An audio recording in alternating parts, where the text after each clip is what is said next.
ஏன்னா கர்மாவனுடைய ரெஃபரன்ஸ் வந்து எல்லாத்துக்குமே இருக்கு. உங்களுக்கே தெரியும். கர்மான்றது வெறும் கர்மா கிடையாது. இந்த கர்மான்றது எப்படி செயல்படுது அப்படின்னா, இத பார்த்துக்கிட்டு இருக்கக்கூடிய ஜோதிடர்களும் சரி, வெளி ஆட்களுக்கும் சரி, எல்லாருக்கும் காரகத்துவம்னா என்னன்னு தெரியுமல்ல? காரகத்துவம் ஜெனரலா காரகத்துவம்னா கிரக காரகத்துவம்னா என்னன்னு தெரியுமல்ல? செவ்வாய் கர்மா ஒரு நட்சத்திரத்துக்கு இருக்குங்க. நான் ஜஸ்ட் ஒரு எக்ஸாம்பிளுக்கு சொல்றேன். எந்தெந்த நட்சத்திரம்லாம் செவ்வாய் கர்மா ராகுல்? கார்த்திகை, பூரம், மூலம், ரேவதி. கரெக்ட் தானே? இது சரி. இப்ப இந்த 4க்கும் செவ்வாய் கர்மா இருக்கு. டிஎன்ஏ அஸ்ட்ராலஜியை நீங்க ஒத்துக்கலாம், ஒத்துக்காம போகலாம். ஆனா நடந்த உண்மையை உங்களால மாத்த முடியாதுல்ல. நடந்த வரலாறை உங்களால மாத்த முடியாதுல்ல. சரி. செவ்வாய்ன்னு சொன்னதுமே என்ன காரகத்துவம் நமக்கு ஞாபகத்துல வரும்? இளைய சகோதரன். இளைய சகோதரன் செவ்வாய். இதை நீங்க எல்லாம் ஒத்துப்பீங்கல்ல? எல்லா பாரம்பரிய ஜோதிடரும் ஒத்துப்பீங்க.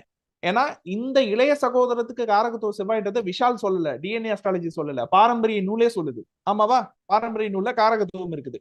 அப்புறம் செவ்வாய் இன்னொரு விஷயத்துக்கு காரகத்துவமான கிரகம். பூமி, நிலம், வீடு, மனை, வாகனம், சொத்து, சுகம், இதுக்கெல்லாம் செவ்வாய் காரகத்துவமா?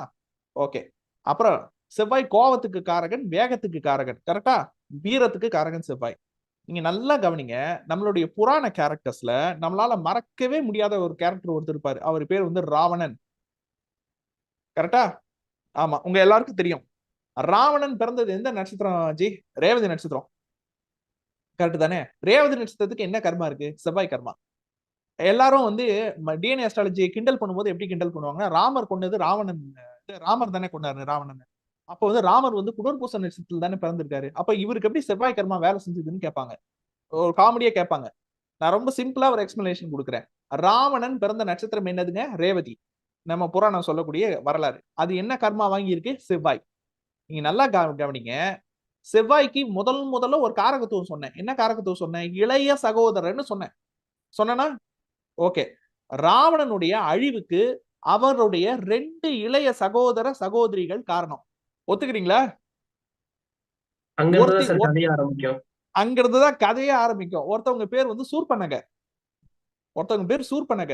சூர்பனக வந்து கம்முன்னு இல்லாம ராமலட்சுமணர்கள் கிட்ட போய் வம்பிழுத்து மூக்கு அறுபட்டு அதுக்கப்புறம் ராவணன் கிட்ட வந்து கம்ப்ளைண்ட் பண்ணி அப்படிதான் முதல்ல சண்டையே ஆரம்பிக்கும். இல்லைன்னா கம்முன்னு இவர் பாட்டுக்கு இவர் வனவாசத்தை முடிச்சுட்டு இவர் வீட்டுக்கு போயிட்டு இருப்பாரு. அவர் பாட்டுக்கு அவர் வேலையை அவர் பார்த்துட்டு இருப்பாரு. ஆமாவா? ரெண்டு பேரும் மீட் பண்ணிருக்க வேண்டிய அவசியமே கிடையாது. 2 பேரும் மீட் பண்ண வச்சது யாரு? 2 பேரும் மீட் பண்ண வச்சது யாரு? சூர்பனக தான். சோ முதல்ல அந்த இளைய சகோதரன் செவ்வாய் தான் அங்க புள்ளி போட்டது ஒண்ணு. அப்புறமா அடுத்து இன்னொரு முக்கியமான விஷயம் சொல்றேன். ராவணன் வீழ்ந்ததுக்கு காரணம், ராவணன் மடிந்ததுக்கு காரணம், ராவணன் போர்ல தோற்று போனதுக்கு காரணம் இன்னொரு இளைய சகோதரனான விபீஷணன். ஒத்துக்கிறீங்களா? ஏன்னா ராவணனை பத்தின எல்லா ரகசியத்தையும் ப்ளூ பிரிண்டையும் அவர்கிட்ட என்னென்ன போர் ஆயுதங்கள் இருக்கு, போர் படையில எத்தனை வீரர்கள் இருக்கிறாங்க, அவங்களுடைய பிளஸ் என்ன, அவங்களுடைய மைனஸ் என்ன, இது எல்லாத்தையுமே ராமர் கிட்ட தாரை வார்த்தது யாரு? விபீஷணன் தான் தாரை வார்த்தது. ஒத்துக்கிறீங்களா? இந்த 2 பேர் மட்டும் என்ன சொல்றது, அகைன்ஸ்ட் ராவணனுக்கு அகைன்ஸ்டா இல்லாம ஆதரவா இருந்திருந்தாங்க அப்படின்னா அசைக்க கூட முடிஞ்சிருக்காது அவனை. உண்மையா இல்லையா? கரெக்ட் தானே? ஆமா. அது அதான் சொல்றேன். நீங்க வந்து புராணம்ன்றதோ படமோ கதையோ வெறும் கதை அல்ல. கர்மானா வெறும் கர்மா கிடையாது.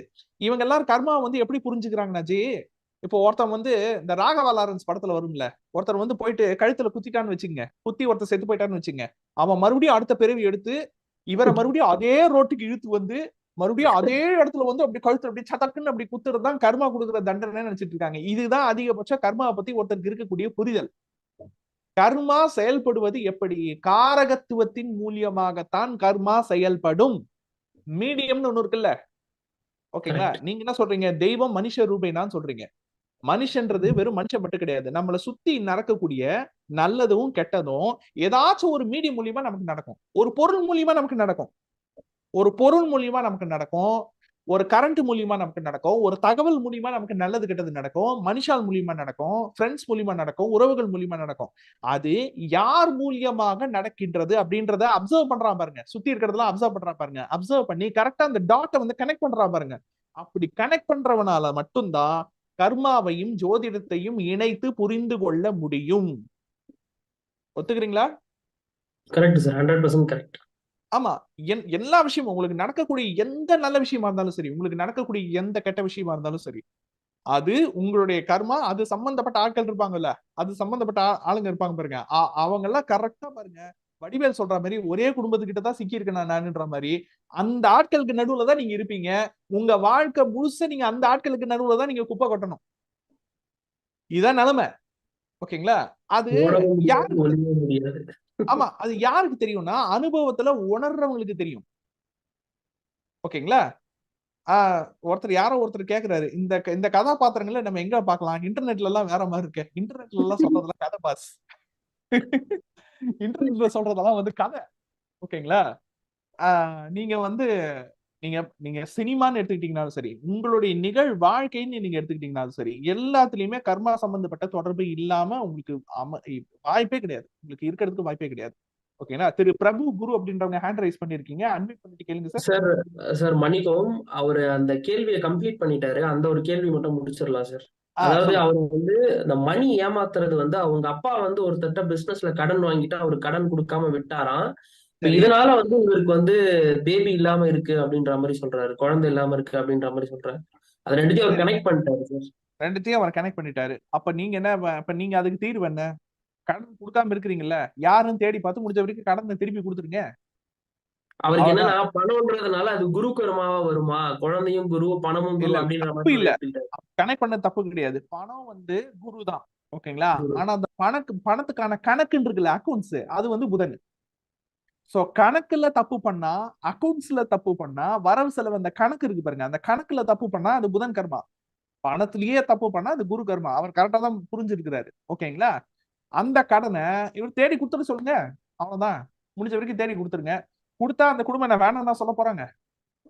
நல்ல மனசுக்காரங்க பரவாயில்லப்பா. அவங்க பண்ண விஷயத்துக்கு ஒரு இது பண்ணணும்னு நினைக்கிறாங்க அப்படின்னு சொல்லிட்டு ஏத்துக்க தான் செய்வாங்க. ஓகேங்களா? தேடி குடுத்துருங்க. தப்பில்ல. அருமை சார். இப்போ நம்ம ஜூம் லைவ்ல சில கேள்விகள் இருக்கு சார். அதுக்கு போயிடலாம். ஓகே. பிரபு குரு அப்படின்றவங்க ஆன்சர் ரைஸ் பண்ணிருக்கீங்க. அன்மியூட் பண்ணிட்டு பேசுங்க சார். அன்மியூட் பண்ணி கேளுங்க சார். சார் வணக்கம். வணக்கம். சொல்லுங்க சார் சார். இப்போ நீங்க கொஞ்ச நேரம் முன்னாடி பேசும்போது நியூரான் பத்தி பேசுனீங்க. ஓகே. ஒரு குறிப்பிட்ட ஒரு குறிப்பிட்ட வயதுக்கு அப்புறம் நியூரான்ஸ் புதுசாவும் உற்பத்தி ஆகாது, அழிஞ்சும் போகாதுன்னு சொன்னீங்க. ஓகே. எனக்கு என்ன டவுட்ன்னா, இப்ப நியூரான்ஸ் அழியாதுன்னா நம்மளுக்கு இந்த நரம்பு குறைபாடுகள், மூளை குறைபாடுகள்லாம் வர்றதுக்கு வாய்ப்பு இல்ல தானே? அதனால தான் நரம்பு குறைபாடுக்கும், மூளை குறைபாடுக்கும் வந்து உங்களுக்கு ட்ரீட்மெண்ட்டே கிடையாது. எனக்கு டவுட்டே என்னன்னா, அது வேற வேற அழியாதா? வேற அதுதான் சார். வெறும் சப்போர்ட்டிங் ட்ரீட்மெண்ட் மட்டும் தான். அதுக்கு ஓகே. எக்ஸாக்ட் ட்ரீட்மெண்ட் கிடையவே கிடையாது. அலோபதி டாக்டர் யார்கிட்ட வேணாலும் நீங்க கேட்டு பாருங்க. இல்ல ஓகே சார். எனக்கு புரியுது. ஆனா சார் நான் என்ன சொல்றேன்னா, இப்போ ஒருத்தருக்கு ஸ்ட்ரோக் வந்துருச்சுன்னு வச்சுக்கங்க. ஒரு ஜஸ்ட் ஒரு எக்ஸாம்பிளுக்கு ஓகே, சொல்றேன். ஓகே. ஓகே. ஸ்ட்ரோக்ன்றது என்ன? பாராலிட்டிகல் அட்டாக் கிடையாது. அது மைல்டு. அந்த ஓகே. ஹார்ட் அட்டாக் முன்னாடி ஒரு மைல்டு அட்டாக்னு சொல்லுவாங்கல்ல. ஒரு மைல்டு சிம்ப்டம் சொல்லுவாங்கல்ல. அதுதான் ஸ்ட்ரோக். ஆனா ஸ்ட்ரோக்கே நம்ம ஆட்கள் என்ன சொல்லுவாங்க? அவருக்கு ஸ்ட்ரோக் வந்துருச்சாம். ரொம்ப பெருசா சொல்லுவாங்க. ஓகேங்களா? ஸ்ட்ரோக் வந்து சில பேருக்கு பார்ஷியல் ஸ்ட்ரோக் எல்லாம் வரும். பார்ஷியல் ஸ்ட்ரோக்னா 2 பக்கம் கிடையாது. ஒரு பக்கம் மட்டும் வரும். ஸ்ட்ரோக் வரும். ஆமா. அது வந்து இடுப்பு வரைக்கும் அந்த ஸ்ட்ரோக் போகாது. எதுனா வெறும் வெர்டிபிரல் காலம் தாண்டி வெறும் இந்த ஷோல்டர் வெறும் இந்த கை மட்டும் அசைக்க முடியாத மாதிரி ஸ்ட்ரோக் வந்துரும். பார்ஷியல் ஸ்ட்ரோக் எல்லாம் வந்துரும். பாத்திருக்கீங்களா? அந்த ஆமாங்க சார். சரி. பார்ஷியல் ஸ்ட்ரோக் வந்துருச்சுன்னு வச்சுக்கோங்களேன். அதுக்கு நீங்க மனசாட்சி தொட்டு நீங்களே சொல்லுங்க. ட்ரக்ஸ் அவங்க வந்து அட்மினிஸ்டர் பண்ணுவாங்க. டாக்டர்ஸ் அட்மினிஸ்டர் பண்ணுவாங்க. நான் இல்லன்னு சொல்லல. ஆனா அந்த உண்மையிலேயே அந்த ட்ரக்ஸ் மட்டும் கியூர் பண்ணுதா? இல்லன்னா அந்த கைக்கு தொடர்ந்து கொடுக்கக்கூடிய பிசியோதெரபி, வர்மா சம்பந்தப்பட்ட எக்ஸர்சைசஸ் கியூர் பண்ணுதா? எது கியூர் பண்ணுது? எக்ஸர்சைஸ் தான் எனக்கு தெரிஞ்சு கியூர் பண்ணணும்னு நினைக்கிறேன். அந்த எக்ஸர்சைஸ் கூட என்னது ஆக்சுவலா? என்ன நடக்குது? மறுபடியும் நீங்க அ நரம்ப தான் தூண்ட வைக்கிறீங்க. ஆமா. அதாவது என்னன்னா, எப்பா ஒரு பக்கம் சிக்னல் போகாம இருக்குது. நரம்பு மண்டலமே, நியூரான்ஸே நீங்கலாம் என்னப்பா பண்ணிட்டு இருக்கீங்க? பாவம் அந்த மனுஷனால கை நகர முடியாம இருக்குது. அ, அமுக்குங்க அமுக்குங்கன்னு சொல்லிட்டு நீங்க என்ன பண்றீங்க? பிரஷர் பாயிண்ட்ஸ் அமுக்குறீங்க. அது என்ன ஆமா. பண்ணுது? பிளட் சர்க்குலேஷன அதிகம் பண்ணுது. வெறும் பிளட் சர்க்குலேஷன் மட்டும் அதிகம் பண்ணுதா? இல்ல நியூரான்ஸையும் ஸ்டிமுலேட் பண்ணுதா? மறுபடியும் நியூரான்ஸையும் ஸ்டிமுலேட் பண்ணும். ஸ்டிமுலேட் ஆ. பண்ணி என்ன பண்ணும்னா, எப்பா அங்க எங்கேயோ டிராபிக் ஜாமா இருக்குதாமேப்பா, அங்க பாருங்கப்பா அந்த அந்த அந்த ஆளுக்கு அந்த போர்ஷன் ஃபுல்லா வேலை செய்யாம இருக்குது. ஓடுங்கப்பா ஓடுங்கப்பா எல்லாரும் ஓடுங்கப்பான்னு சொல்லிட்டு நியூரான்ஸ மறுபடியும் ஸ்டிமுலேட் பண்ண வைக்கும் பிரெயின். அதானே வேலை ஆ. பிரெயினுக்கு. Okay, okay. அப்பன்னா நீங்க சொல்றது கரெக்ட் தானே? வச்சு அங்க அப்போ நீ ஒண்ணு இல்ல. நான் என்ன சொல்றேன்னா, நியூரான்ஸ் அழிஞ்சுகிட்டே இருக்கு சார். பிரெயினும் அழிஞ்சுகிட்டே இருக்கு. நான் என்ன சொல்றேன்? பிரெயின் செல்ஸ் சொல்றேன். பிரெயினுடைய செல்ஸ் ஆ, அழிஞ்சுகிட்டே ஆ. இருக்கு. புதுசா உருவாகிட்டே இருக்குன்னா உங்களுக்கு நினைவே இருக்காது சார். Correct sir. எனக்கு நினைவுன்றது இருங்க நினைவுன்றது வெறும் உங்களுடைய கான்சியஸ் மெமரி மட்டும் கிடையாது. உங்களுக்கு தெரிஞ்சது வெறும் கான்சியஸ் மைண்ட் தானே. இல்ல. அது இல்லாம பிரெயினுக்கு எத்தனை போர்ஷன்ஸ் இருக்கு? ஆமா ஆமா ஆமா. இப்போ ஒண்ணு இல்ல. இப்போ தடுப்பூசி போடுறோம். ஓகே, எதுக்காக போடுறோம்? செயற்கையா ஒரு இம்யூனிட்டி கிரியேட் பண்றதுக்காக தடுப்பூசி போடுறோம். அவ்வளவுதானே, ஆமா சிம்பிள். ஆமா அப்போ செயற்கையா ஒரு இம்யூனிட்டின்றது என்ன?